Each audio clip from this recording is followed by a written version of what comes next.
Clyde, I have something really serious to talk to you about. You have been a very good chief of staff. No, I'm not firing you. No, hardly. Before we begin, three things on the schedule. Number one, we have the meeting with the King of England. Check. Number two, the Australian Parliament. I'm looking forward to that. And number three, I'll be at Yale University speaking to the law school. So let's get on with this. This is pretty serious stuff, Clyde. Hold on to your chair. It's all about the seven beams of light. And I really want to speak to the whole country about this. This is huge. We went through a very demoralized period prior to our last president, and we're still recovering from that. Clyde, you have to understand something about what I do as president. And this is really central to my message tomorrow to the nation. We cannot be successful without a sense of romance. This Renaissance is a little bit like going back to Tudor England. We're going to have this sort of dynamic of creating elegance and majesty and beauty. And this is really what our country's looking for, a sense of chivalry in our men, a sense of real elegance in our women, our children being inspired to create beautiful things. Now, this is, of course, easier said than done, but my job as president is to create this atmosphere of nobility, but done in such a way where it's attainable, so that no one feels that they're somehow inadequate to meet this high bar. But overall, it's an atmosphere that we're creating of again, beauty, majesty, and elegance. And I really believe that that is the key to making our program stick, because ultimately it's the people who constitute this country, and their ability to be their very best is what's going to make these seven beams of light a reality. So let's go down the list. Are you ready? And again, this is a little bit of a preamble to what I'll be doing vis-a-vis the nation. I've actually have them written down here, a little bit of a crib sheet. But number one, the first thing I'm going to be talking about is the new revival economy. Notice the words I'm using. They're a bit flowery, but I'm drawing pictures, a new revival economy. So first off, more peer-to-peer interaction around the world is the future. Correct. Federal governments in general are going to get smaller and smaller, and at the speed of light, countries are going to be interacting, but governments are going to be more like referees, more than overseers. And this is all going to be within certain guidelines. Of course, we're a constitutional republic, and there are restraints on this, but we're going to really unleash our people to be very, very active in taking hold of their own lives. Also very important in this new economy will be the creation of a very, very dynamic, independent business owner. We love that idea. And our farmers are also going to be working with the trade groups around the world, advising us. So they are very hands-on and frankly protecting that industry and making sure that the United States remains highly, highly competitive around the world.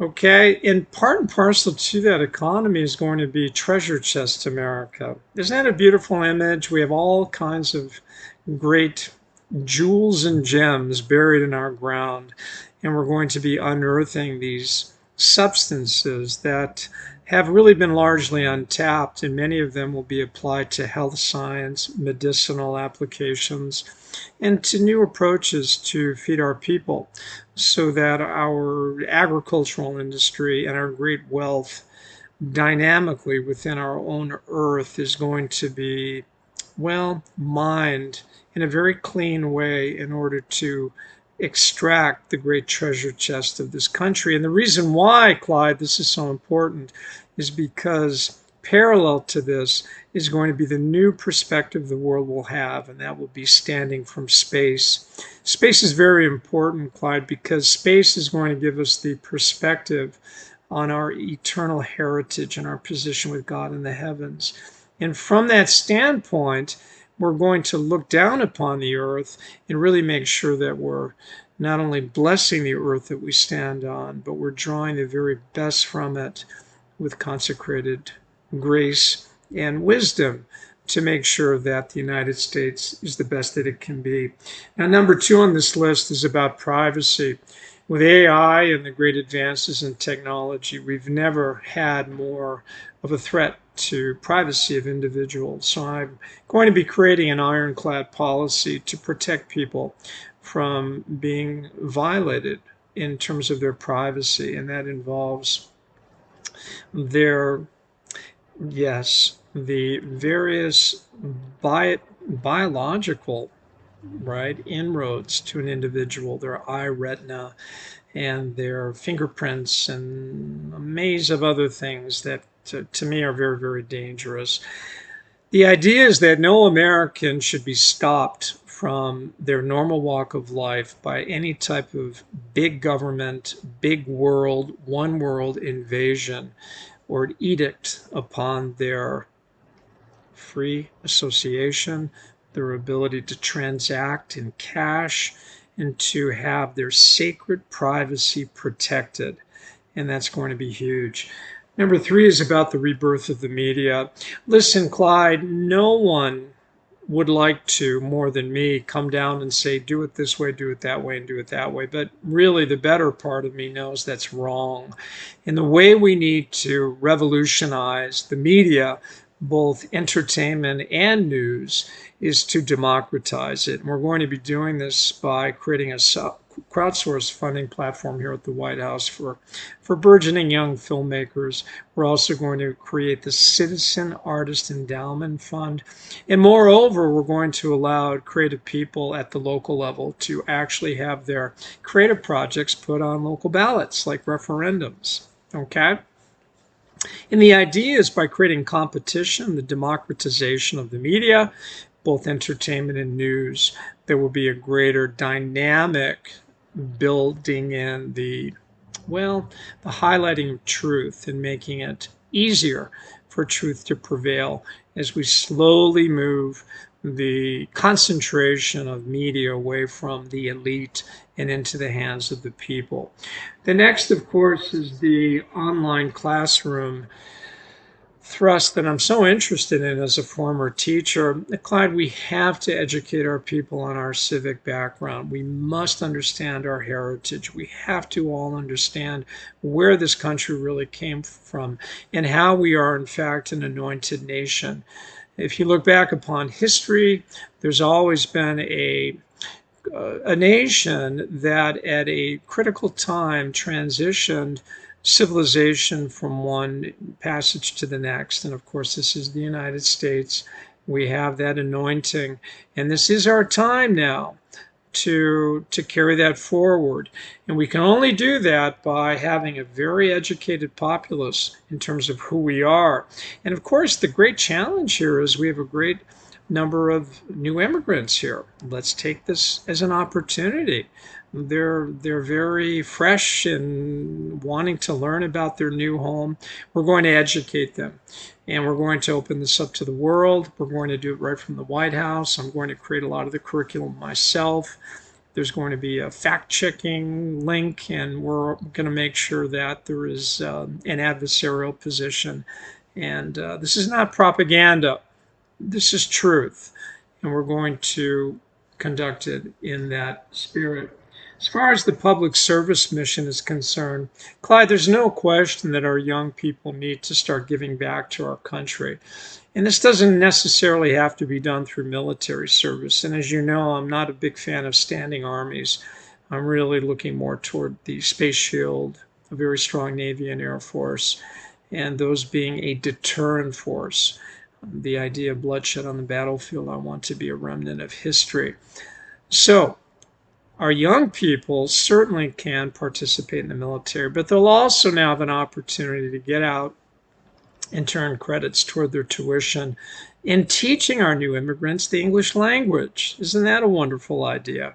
And for people over 26, they could bring any skill set to the world and, in a sense, monetize it. We'll help them do that. So let's say you're an older person, you're up there in your 60s or 70s, and you want to contribute to society. The public service mission is open for everyone, and everyone is going to be credited for doing so.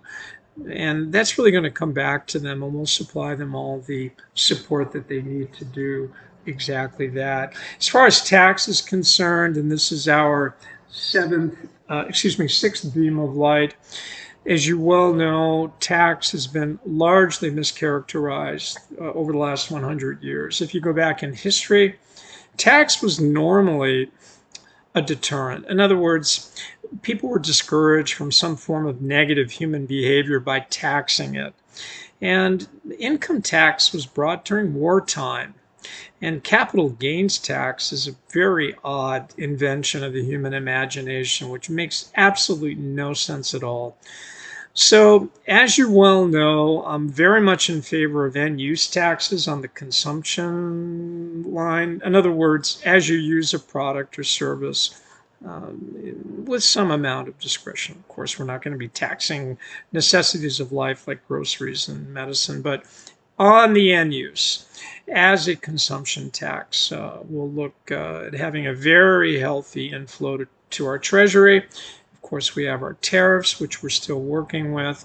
And as I've said many times before, I'm a big fan of a flat tax and a rotational tax for our corporations, where they can actually choose the quarter which is most fruitful for them to allow them to pay their flat tax to our country. And we've talked about that before.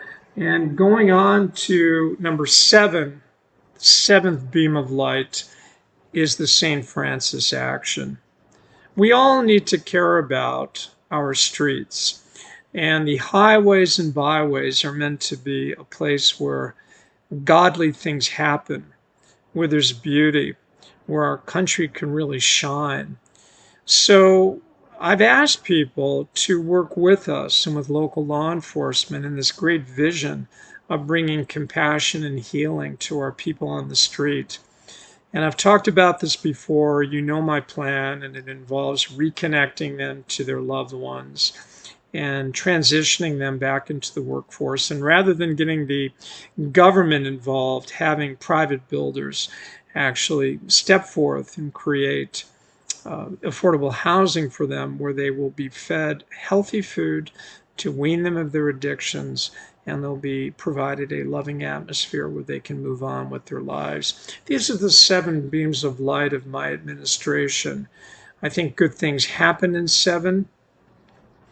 And Clyde, be bold, be courageous, and as always, never let the naysayers slow you down. If we concentrate upon all of the shortcomings and all of the problems, nothing gets done. I'm getting ready to get on a plane right now, Clyde. You've been a wonderful chief of staff. And stand ready to take a whole lot of questions, because I'm going to be talking to the entire nation about the 7 beams of light. God bless you, and thank you for standing by me. We'll be talking soon. Bye-bye.